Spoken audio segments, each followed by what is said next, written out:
Hello and welcome to the GPPW Podcast Episode 3. My name is Moritz Borchardt. I'm one of the directors of GPPW, and in this episode we are talking to Amit Tyagi.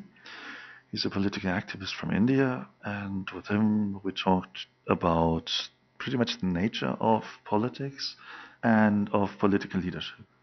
We hope you enjoyed this episode and talk to you next time.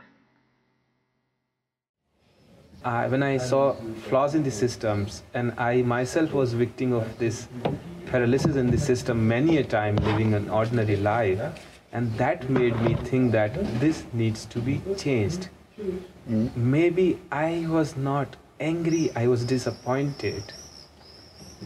And I was disappointed, and then I looked back and I realized that nobody from my school, my college wanted to be a politician. Everybody wanted to be a manager, engineer, entrepreneur, everything but a politician. And there is a big scarcity of politician and in political arena, and that's what I decided, like, okay, there has to be someone because this is how the system is designed. So let's go for that, and that's where you can make a change. Yeah, I mean, that's something that I've also kind of seen and talked with a couple of people about. With a couple of people, just kind of this thing that those people that know enough about politics to actually make a difference know politics too well to do that to themselves, to enter the arena, because okay, no, I'm not going to do that. And that's something like, and also this thing, the ones that really don't want to lead are probably the ones that should lead. Or several of the people that would be really good at that job, that would, potentially get some change done, are not the ones that are going to end up in office, because the system does not cater to those kind of people. I partly agree, but I would like to add a little bit to this. Yeah. How we define politics, how we understand politics, it's a little tricky thing. Yeah. Politics is not only capability of making good policy or having honest intention. It's also about having a conviction for a change. And this is, I think, a very important element which one needs to have to walk this path, which is not as organized, as sure as other careers and other paths. And a lot of time I heard this discussion in India, in Europe, everywhere, like, I want to pursue politics as a career. Politics and career, politics and profession, politics and leadership, not a professional leader. These are different things. Leadership is not a profession. Leadership is not a career. Leadership is the reflection of restlessness in your soul. You feel restless, and that basic essence has to be there. If you feel restless, then this restlessness will drive you everywhere. Not necessarily you are at that moment a good policy maker or you can make good decisions, but then you learn. The more you grow in social life, you learn how to do things. But this restlessness, and it has a lot of cost, like your personal life and your social life, there's really big cost to it, and that's where a lot of people, they first think about my financial security and my personal life and my social life, my family life. Political contribution demands all of this. You can either have your life devoted for a change for people or rest of it. And that's what it is. But I also think leadership is not just something internal. Leadership is, yes, you have the restlessness, you have the kind of ambition, you probably, in most cases, you do want to save the world. You know that you're not going to succeed, but you at least want to try. But on the other hand, at least from my personal experiences, it was like conscious leadership never worked, at least not for me. When there was some kind of situation where I was kind of 0.5 of a leader, every time I wanted to consciously lead, we should do this, didn't work at all. Every time I just like, okay, I'm going to do this, if you want, you can follow. That worked every time. And that's something very strange when you start, at least from my personal experiences, as soon as you understand yourself as a leader, you stop being one, in a way. Yes. As soon as you think like, I have the right to do this, I have the right for other people to follow me. No, just at current actual politics, not on this ideal, in the ideal world that we just talked about. I think a lot of the times what politicians seem to say is do as I say, not as I do. And on the one hand, I can really understand it because they don't have the time to have, an ordinary life or a normal life. A life that's, where they have, 9 to 5 jobs, where they have, 3 hours with their kids and then 2 hours with their spouse, and then it's 11 o'clock and then they fall asleep. I'm not sure about the math about that one, but they can't have that. Of course they can't. But on the other hand, I know that there's this kind of thing that on the one hand it's kind of demanded that they are like everyone else. But on the other hand, as soon as they are fallible, as soon as they are humans, they get trashed for it. And it's this kind of this weird perception of politics and of politicians especially. And then, I don't know. I think I will share my thoughts about the current political system, and probably a big worry that all of us see that the integrity in politics is degrading. The trust deficit is increasing, and we tend not to believe in political arena anymore. Yeah.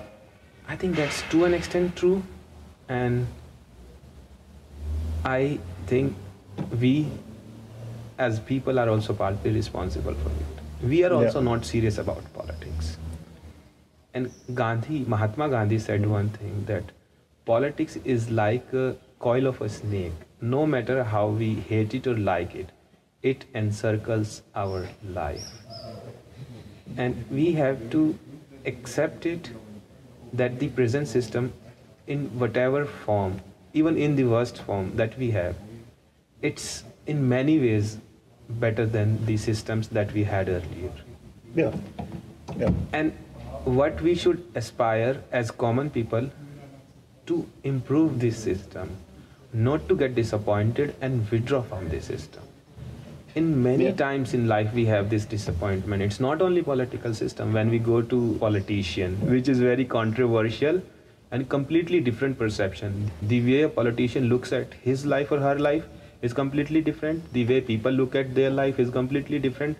And what they expect from their own life is completely different. And what people expect from each other is completely different. Yeah. I think I would like to first draw a distinction between a bureaucrat, a politician, and a leader. When you look at grassroots and common people, everybody is unique in his or her own form. You can make a good, successful movie on everybody's life. But that needs to be, brushed up and brought out in the main domain. When I traveled India and I met my responsibility was to train young leader with the Indian Youth Congress. And I was so fascinated, so surprised to see the arguments an 18-year-old boy from a village, remote village, where they don't have electricity, don't have water, would make for a national and global prosperity. Yeah. We need to develop system that will bring these people in the mainstream. What is usually happening, especially in third world countries, if you already have power or influence, then you get into this powerful system. Yeah. Even in West, I see it's not through the influence of family. However, I see a little bit academic radicalness. Unless you have a PhD, you cannot be this is a perception that you can't be a successful or good political leader. And I think leadership is not confined to a degree or amount of wealth you possess. Academic degrees are one of those indicators.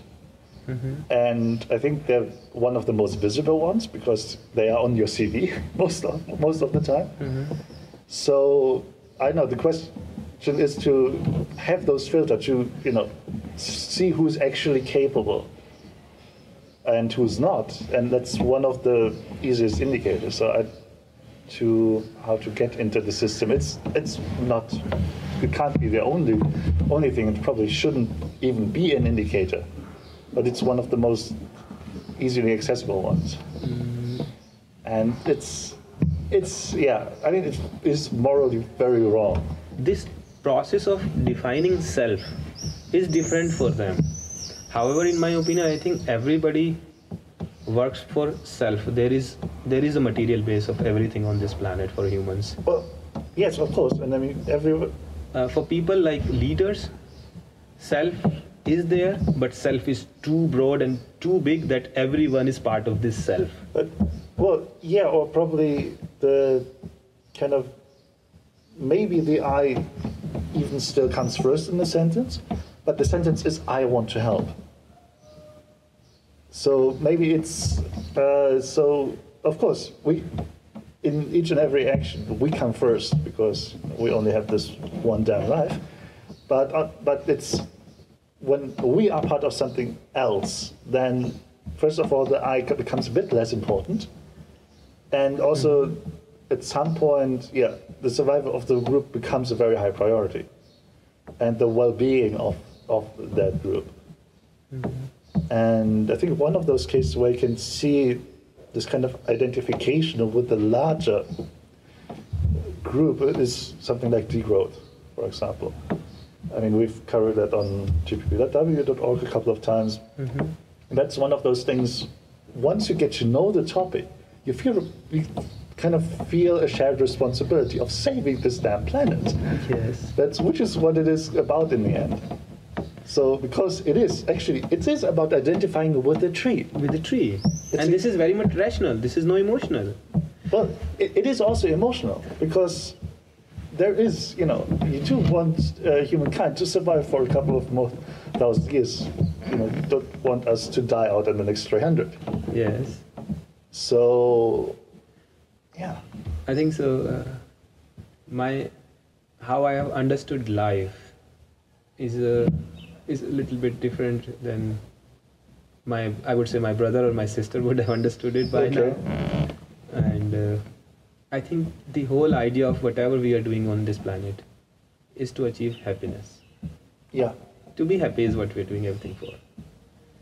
And we just need a simple exercise to see, are we happy? And if I look at the reports, especially urban lifestyle, everywhere on this planet, depression rate is higher, suicide rate is higher, psychological, neurological, sleeping pills. Are we happy? And the answer, the data, the research suggests not sure, or maybe a little bit towards no. Maybe. And that's where my big worry is. We are still selling this idea of growth as a path for happiness. And what we are doing in achieving this growth, completely focusing on self. And then we are damaging the whole planet. I was reading a report and read that we have already cut 50% of the forests we had on Earth. The food is going to be a scarce resource because of this so-called developmental and growth economical model, because agrarian economy is neglected everywhere on this planet. In developed world, it's still sustaining because the earning of these states are higher because of other reasons, and they give subsidy like 250% to farmers because they want them to survive. However, when we look at the larger picture, the global agrarian economy in developing countries, it's been neglected and it's dying. It's literally dying. In India, every 30 minutes one farmer is committing suicide. It's not at all an economic viable profession. And then people sitting in New Delhi and in Wall Street give this argument that we need growth and we need development because agriculture is no longer an economic viable profession. We need to skill them. And do what? Do we not need food to eat? We are growing. We are now around 8 billion people. By 2050, we will be 12 billion people. Do we have enough food? Do we not? What is the basic? And that's what we thought about when we were working on this food project. And the name that we decided was Food, FOOD, Foundation of Our Development. Food is a basic need. If I don't have food, I can't wear this shirt, I can't make this big house. And that's the whole confusion that we have adopted over a period of almost century now. This path to growth and then destruction of this planet. Do we not need this environment? We are part of nature. We are not master of nature. We have to understand this. But I mean, I couldn't agree more. Anyhow. Yeah, but I mean, there's also this factor of we can't really, yes, we are destroying our planet, but on the other hand, I think there is a point where that conclusion has to be reached by your own volition, pretty much. I think that, especially as somebody coming from one of the kind of developed countries, it's very hard. I always have a hard time kind of preaching to the non-converted, especially when they're not from, at least not from Europe or from from developing countries. So, and there is this kind of thing of like, I don't want to tell you what to do. I think this is very, very important. But at the same time, I really think I have no right to tell you what to do. Because that would presuppose kind of a hierarchy. And that does not function. At least not this kind of mental hierarchy. I think there's a cultural difference as well, and difference in the value system of different societies. I myself experienced this thing here, like few times I had some friends and he had like cough, a big problem. He was coughing for a few days, but he was still smoking. So being a friend, as per the Indian culture, it's my duty and responsibility to tell him not to smoke, and maybe if we are really close friends, to move a step forward and maybe take his cigarette and throw it.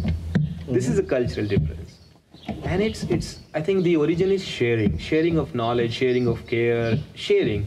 So we do not see this as putting oneself superior and inferior. However, in Germany, I had this experience a lot of time, and they're like, "Why do you think you know everything?" I said, "No, I don't say I know everything. You also know that you're coughing and you're smoking cigarette and it's not good for health.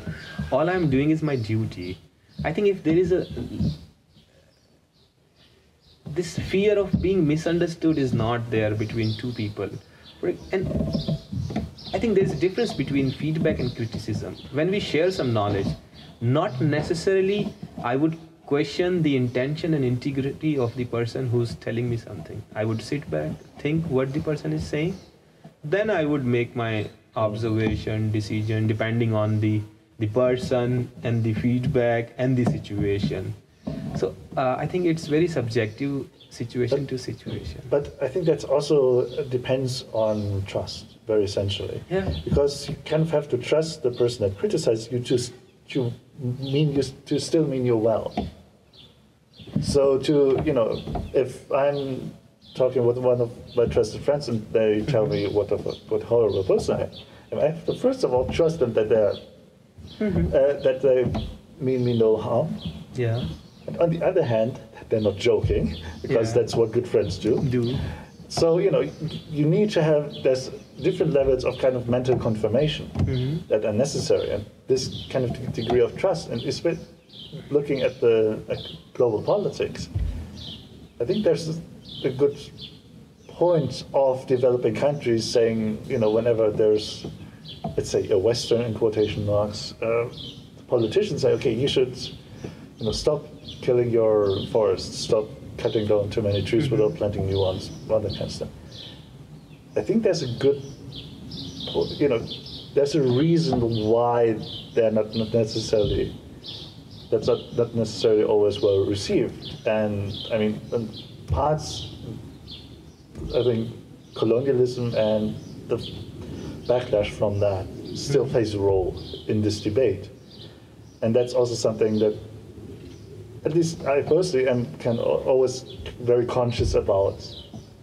It's very thin line that you have to tread. But that it does work on a one-to-one, in a one-to-one relationship with a friend, with somebody that trusts you. But on a larger scale, with more people involved, I think it's getting harder because trust gets harder. Two wrongs do not make one right. Today we have a global ecological crisis. No matter who's telling me to improve myself, if there is scope for improvement, then there is. No matter whether it's Germany or it's England which is telling me to look after Indian ecological and environmental system, the reality is that India has big ecological issues. Recent report, New Delhi has been listed as the most polluted city. So now, as a responsible citizen, as a leader, as a politician, what should be my priority? Should my priority be having a emotion of revenge and thinking, okay, why are you telling me this? Because you yourself were not justified in when you made these actions? Or should I first focus on the problem? And in my opinion, the problem is bigger than what happened in the past. It does have a value, it does play a role. But when we have a disaster right in front of us, I think we need to move ahead of historical discourse and national boundaries. This is a big monster. Ecological issue is a big monster for all of us, all 7 billion people. We have to fight this together. Yeah. I mean, I completely agree. But the question is then, how do you promote that? How do you talk about it? Because I read of a study. I'll put the link in the show notes. That basically said that facing people with actual facts, that are not trying to convince people that are convinced of the opposite with facts, won't work. Because the human mind goes like, yeah, they're lying to me. And I think this global ecological crisis is just so damn scary that how do you even package that? How do you even talk about it so that everyone kind of agrees that maybe that's a problem? Because I don't think that it's about not being able to understand that we have a problem, but being willing to understand and kind of resisting, resisting to trust the other side that you don't agree with enough to admit that you're wrong, and that is actually a problem. And that's partly a problem. That is a problem for sure. But then again,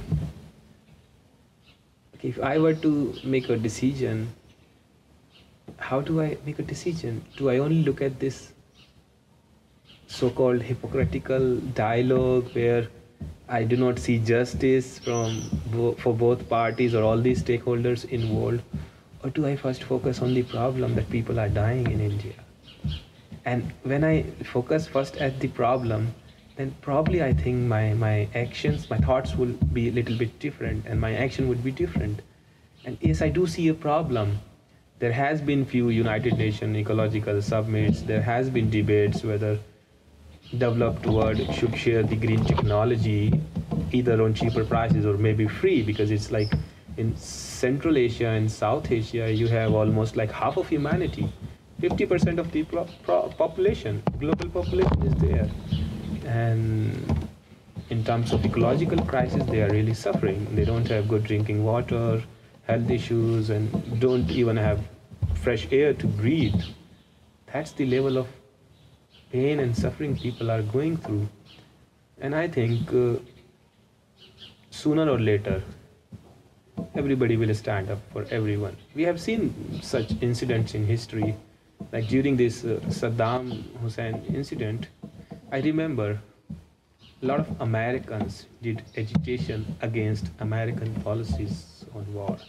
In America, there was agitation happening, and the whole global society, everybody stood up and said that let's stop this. But yes, we are humans and we are primarily busy in our own life. As long as my primary needs, my basic needs are fulfilled, okay, yeah, everything is secondary or maybe not even secondary. And I think that's again a philosophical and cultural thing. Yeah, I know. I remember this rally by Jon Stewart, U.S. satirist, and Stephen Colbert as well, with this nice title, "Rally to Restore Sanity and/or Fear." Yes. And which was basically a rally, explicitly a rally for those people that have 9-to-5 jobs and a family, and that's just, and I think there's a justification why people don't have much time for politics, because they have to. I know today you probably have somewhere between 1 and 3 jobs.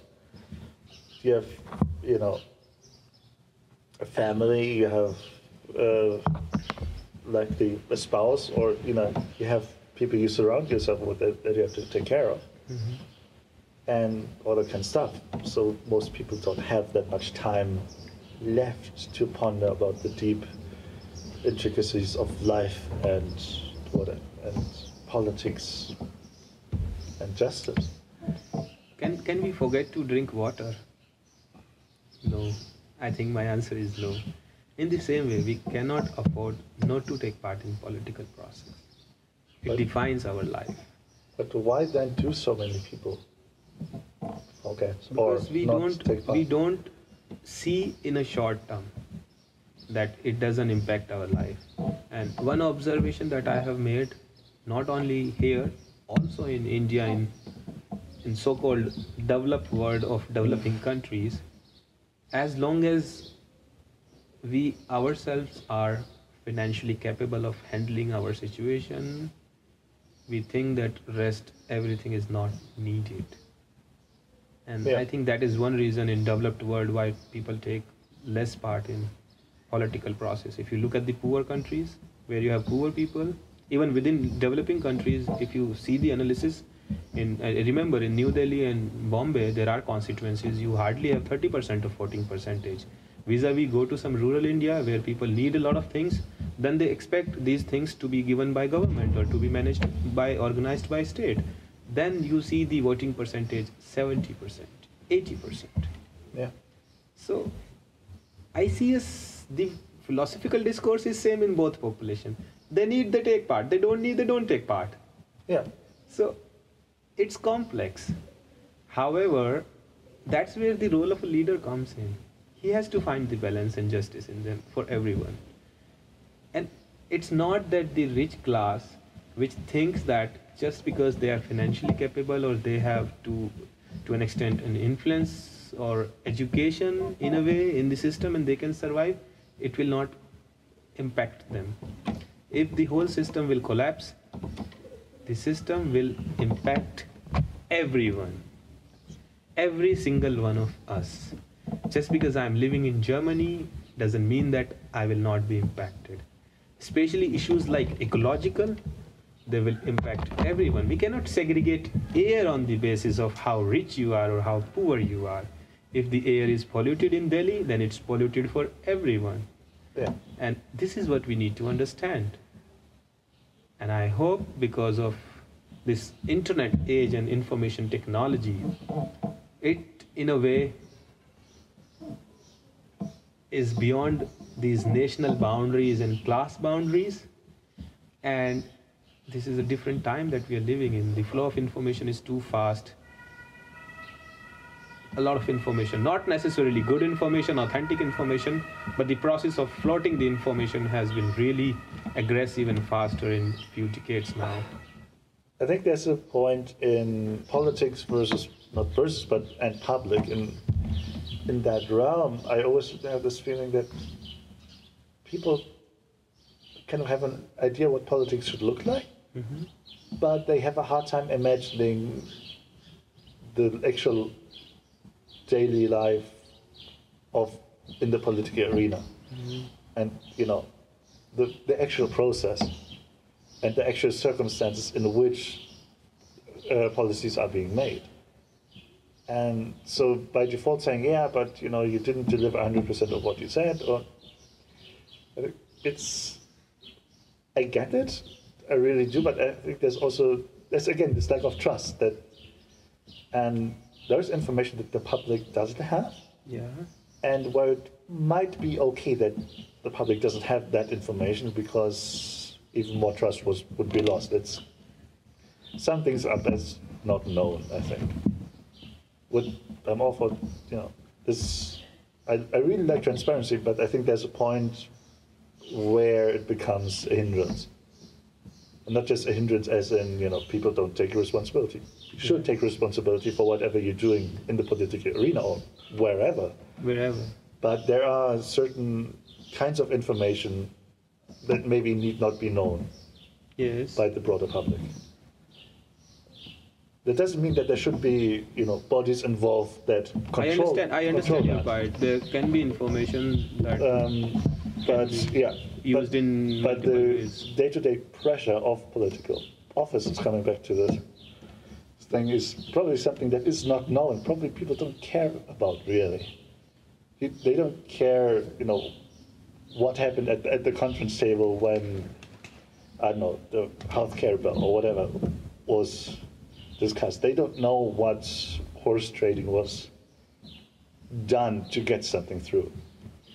And that's, I don't know, I'm not sure if it would help. It might help if people would actually, if politicians were honest and say, okay, we did this. We agreed with our political opponents. We made this, trade deal, healthcare bill, whatever.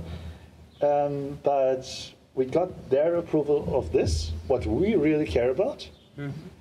But we're going to vote against our own convictions about something that we care less about.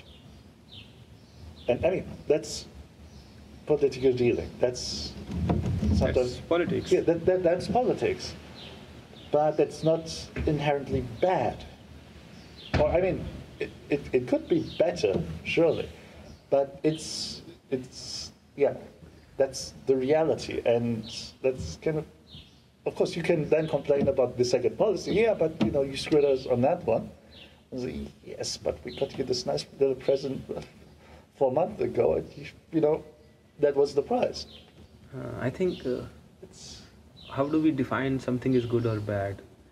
I would look at the inclusiveness of that decision. How many people are included? They benefit from that decision, and that's how I will try to define if something is right or wrong, or good or bad. Yeah, and in that process, it's complex because usually you see when a child is crying, then mother comes and feeds the child. Those who are not talking, those who are not asking for what they need, those who are not taking part in the political process, they do have their right, but do they have a responsibility too? We need to say, we need to take part, and not necessarily the intention of the policymaker or legislature at that time is bad. Maybe nobody is perfect. We're not perfect humans. And while you're looking at the different sections of society and thinking about their interest from a particular policy, you might not see a section. However, if you are saying, then of course you cannot be ignored. And that's where I see the role of this participation of people. Not necessarily people should leave their job and do agitation all the time, demonstration. Yeah. No, however, how many times do we really have such bills in parliament which impact our life? And how much time and effort does it really take to tell the political class that this is what we need? In today's time, especially in developed world, through internet people do a lot of referendum, and then a lot of agencies, they publish the report and they give the census of what people are thinking to political class, and that's how they try to understand the political impact of the decision they're going to make.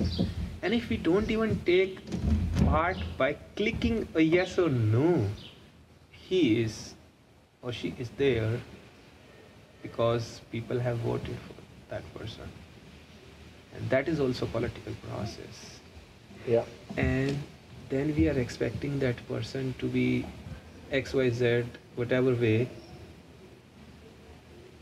And isn't it the problem in the selection process that we made in the beginning? And if we feel so, what do we do about it? The political process is the whole, it's democratic process. Is everybody is part of it. I cannot draw this distinction that today I'm not sitting in parliament. Of course, I might have less responsibilities and different sets of responsibilities, and they might have greater responsibilities in certain policy making or legislation, and they have different roles and responsibilities. But each one of us has a role to play in this, and if we do not play that role, it will disbalance, and probably system seem to collapse sometime, and they do collapse. We have seen that. We are still seeing in many countries they're collapsing because of the poor participation. There is a basic infrastructure and instrument of democracy that are needed. Once we have those instruments installed, then we should take part in that. This is very wonderful process. And if we neglect it like this, I'm not sure what we actually want by not taking part in this. Then we have a problem that, okay, Mr. X as a politician is not making the right decision and not fulfilling the right responsibility, not honest, there is a problem with the integrity. What as a citizen am I doing? What are my roles and responsibility? And not necessarily I have to do a revolution, I have to change the whole world. What is my contribution? What is my role? What is my little bit? And that plays a very important role. And for this, I do agree. Political class also has a responsibility. Mm-hmm. They should spread this awareness. People should be more informed, well informed, what is going on. However, this is our process. For example, if you have a guard standing outside saving your house, and the guard is not working the way you expect the guard to work, do you have some responsibility or not? And that's how I look at it. A lot of people, when I was leaving my job and joining politics in India, which is supposed to be a corrupt political system in developing countries, and a lot of corruptions and scams are coming, they're like, what are you doing? Are you stupid? You're leaving a job? Took you 10 years to become manager in this big corporation. I said, yes, I think finally I'm trying to do my job. Yeah. We have a role to. In that regard, I probably personally follow the Australian idea, and where you kind of when it's illegal not to vote, people, it's not the most kind of democratic way, surely isn't, but as someone who's really, wants more people to get engaged with politics, then making it illegal not to vote, that people have a strong incentive to know what they're actually voting for, because you're gonna, at least in that case they're gonna vote anyway. So they might as well, put 5 minutes and then see what politician is saying what. But I mean that would be something you have to look at numbers and. Yeah, because I haven't seen the data and the research how this has actually reflected in the behavior of a voter. Yeah, well, I mean, they voted. They would vote. This is illegal, but I'm not sure the quality of voting. Maybe some people would just go. In university, we had this university election, and I was talking to a few people. I said, there was one candidate who was campaigning, so she said that, okay, vote for me. There were 4 or 5 ballots that you have to put your stamp on. For one and for rest you don't know. So you're just doing randomly putting your vote on someone. So. Well, yeah, of course. And I mean, especially Australia, they voted for Tony Abbott, which is, let's say, a bit of a goofball, and not the most. I don't think that most of us would have voted for him, but I think you mentioned visions, the big political visions, and do we even have visions for the future anymore that are not dystopian? Just because I can't see any. The big ideas for the future were kind of the Marxist utopia, the kind of, there's not many positive ideas about the future around anymore. And at least for me, I read sci-fi. I read also fantasy, but predominantly sci-fi. And you can see that in most media, where especially the most popular science fiction in the 50s, 60s, and 70s, the sci-fi was very optimistic about the future. Mm-hmm. And it brought, but it was also the age of the space race, which was, yes, military driven, but got one of the most, iconic images and one of the most iconic bits of television of people landing on the moon. I think that anyone who was alive back then and had access to a TV will remember that. And I think for our generation, for now, that's probably the guy jumping from the edge of space. Mm-hmm. What was his name? Felix Baumgartner. But we need those images, I think. We need some kind of a positive idea. And because it's, right now when we're looking at the future, we're living in a future that people were writing about in the 50s and 60s. But just because this future is not really as we thought it would be, doesn't mean that it can't still get there. And one of my personal from a philosophical point of view, favorite science fiction, especially TV movies, is Star Trek, because they have an optimistic view of the future. And that's something that you hardly find anymore. Most visions of the future are highly individualistic, driven by, in the best of cases, hardcore libertarians that just want to be left alone, with the bad, evil government, something like that. Mm-hmm. And I know you don't really have positive images that can make you dream, because that's what you need. You need something to aim for. And it's very worthwhile, improving their conditions day by day a little bit, by just doing things a bit more efficient, by making the laws a bit better.